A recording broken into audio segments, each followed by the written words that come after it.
Uma boa tarde a todos e a todas. Hoje teremos aula sobre os povos indígenas brasileiros, pessoal. Bom, os povos indígenas brasileiros hoje eles estão restritos em suas reservas. Então eles têm posse de um território e eles vivem nelas. Mas nem sempre foi assim. Antes da chegada dos portugueses, a gente tinha várias etnias diferentes no nosso território. E cada etnia era diferente da outra. Porém, elas tinham alguns traços e algumas semelhanças que faziam com que elas se identificassem entre si, que nós, como observadores, podemos identificar. Em torno disso, como a história do Brasil, a gente vai começar então a falar um pouco sobre como era esse processo. Em 1500, vamos pegar 1500 como um marco de divisão da história dos povos indígenas com a chegada dos portugueses. Em 1500, com a chegada dos portugueses, a gente tinha, antes de 1500, mais ou menos de 3 a 5 milhões de pessoas indígenas no país, no território onde que hoje é o Brasil. Então eram muitas pessoas que viviam nesse território e dominavam toda essa terra. Com a chegada dos portugueses até os dias atuais, houve uma diminuição desse povo. Seja eles foram assassinados, ou se eles se transformaram, eles deixaram de ser indígenas e passaram a se tornar cidadãos da coroa portuguesa. Mas, em compensação, tudo isso levou que hoje a gente tem mais ou menos 817 mil indígenas no Brasil. Então, só para a gente ter uma ideia de quanto houve a diminuição dessa população ao longo dos anos em que os portugueses dominaram o Brasil. Bom, a maioria das etnias, dessas aldeias, dos aldeamentos, eles são, pessoal, formados por várias ocas, onde que esses indígenas moram e eles também fazem suas reuniões. E no centro há sempre o lugar onde que eles fazem suas danças, suas festividades e seus rituais. Bom, pessoal, as heranças deixadas pelos indígenas. Primeiro, na língua portuguesa. Muito da nossa língua portuguesa, que é a língua que a gente fala no Brasil, ela tem características e palavras das línguas indígenas. Entre elas, por exemplo, o nome de algumas frutas, de alguns animais e até de cidades e pessoas. Por exemplo, Jandira é um nome indígena. Outro nome também que a gente pode colocar, Aracaju, que é uma capital do nosso país, em que essa capital também tem um nome indígena. O Pequi também tem características, é um nome indígena e assim por diante. Não só na língua portuguesa, a gente vai ter então a participação da cultura e da herança indígena para a gente. Por exemplo, aqui, pessoal, a mandioca. A mandioca é um produto que veio exclusivamente dos indígenas brasileiros. Eles poderiam fazer farinha, no qual eles transformavam naquela massa onde que a gente come a tapioca hoje. É só isso, pessoal? Não. Por exemplo, o pequi. O pequi também é um produto que era utilizado pelos indígenas e que nós utilizamos hoje em dia. E por fim, o banho diário. Porque se dependesse dos portugueses, a gente não tomaria banho, não. A gente ia tomar banho às vezes. E os indígenas, então, tinham essa prática de tomar o banho todos os dias.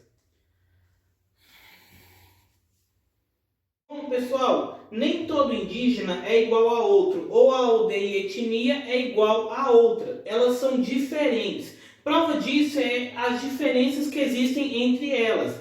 Então, bora lá. Diferenças físicas, primeiramente. A gente pode identificar os indígenas por 2 fatores. Primeiramente, o corte de cabelo deles são diferentes. Cada etnia vai ter o seu próprio corte de cabelo.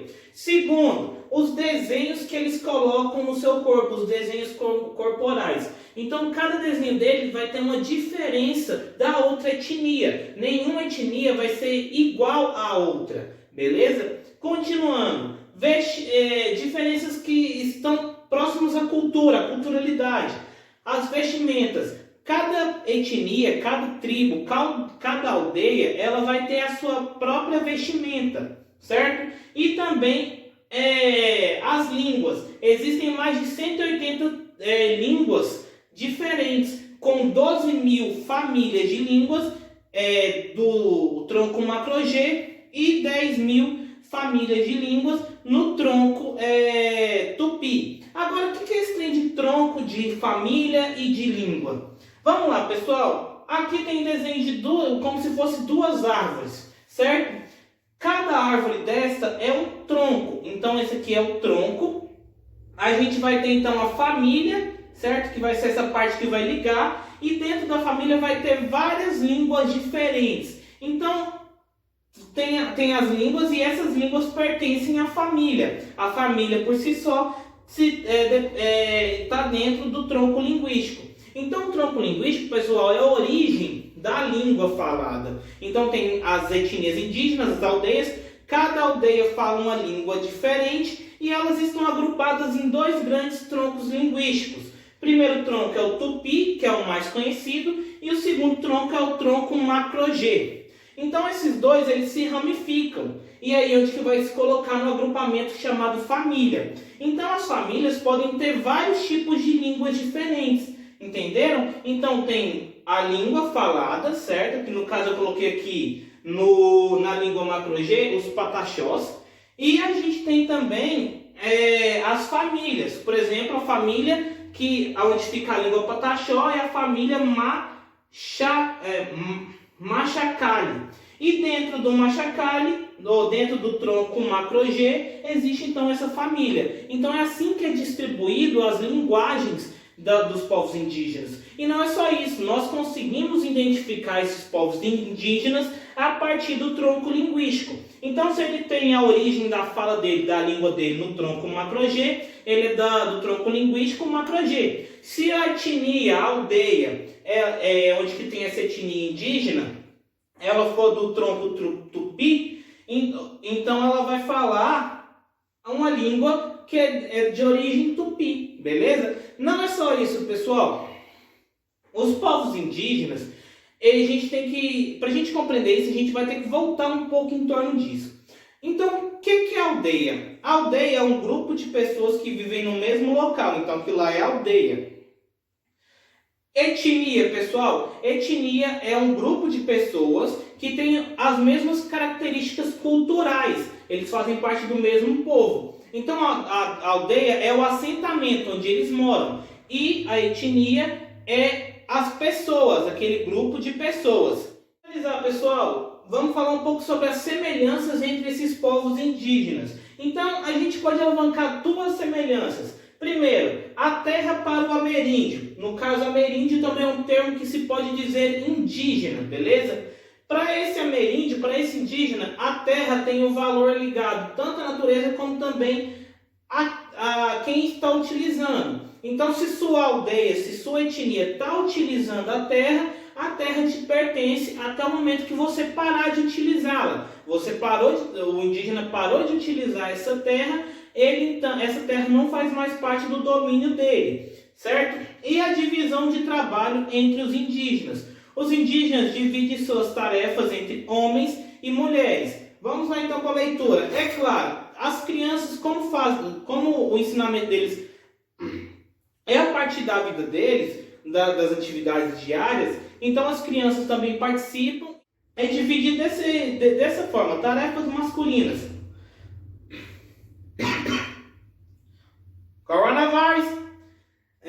Derrubar a mata e preparar a terra para o plantio, fazer armas de guerra e canoas, construir moradias e cuidar da segurança do grupo. Novamente, as tarefas masculinas dos povos indígenas brasileiros se constituem em derrubar a mata, preparar a terra para o plantio, fazer armas de guerra e canoas, construir moradias, cuidar da segurança do grupo e caçar e pescar. Já as tarefas femininas, pessoal, consistem em plantar, acompanhar o crescimento da planta e colher, extrair frutos como castanhas e pinhão e outras frutas, transportar produtos, fazer farinha, tecer redes, fazer cestos, vasos e outros objetos, preparar alimentos e cuidar das crianças. Então eles vão ter suas divisões de atividades também. E esse é o conteúdo sobre os povos indígenas ou povos ameríndios brasileiros.